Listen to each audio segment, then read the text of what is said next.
Guys, আসসালামু আলাইকুম।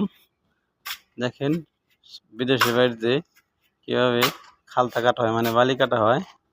আজকে আপনাদেরকে সরাসরি দেখাবে আমাদের শাম ফকির ভাই। ভাই কি অবস্থা, ভালো আছেন? হুম, দেখেন প্রথমে বালুগুলো এভাবে আপনারা মিলে নেবেন। একটা খোয়া থাকলে বেছে দিবেন। খোয়া পাথর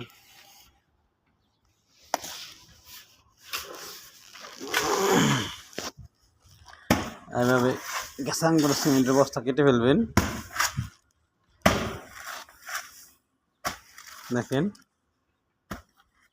সিমেন্টের বস্তা কেটে ফেললো।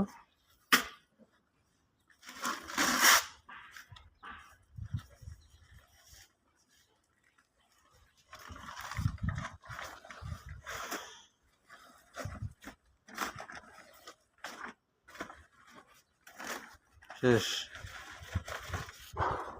হেল্প করি। তারপরে এভাবে আস্তে আস্তে কূপ দিয়ে মিশিয়ে ফেলাই।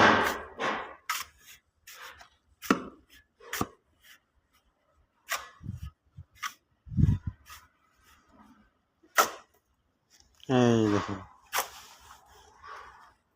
মিশে গেল বালু আর সিমেন্ট, হয়ে গেল খালতা। এটা পানি দিলেই খালতা হয়ে গেল। কিসাম ভাই,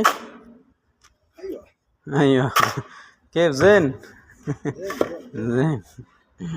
ভিউয়ার্স, ভিডিওটা ভালো লাগলে অবশ্যই লাইক কমেন্ট শেয়ার করে দেবেন। সবাই ভালো থাকবেন, সুস্থ থাকবেন। আল্লাহ হাফেজ।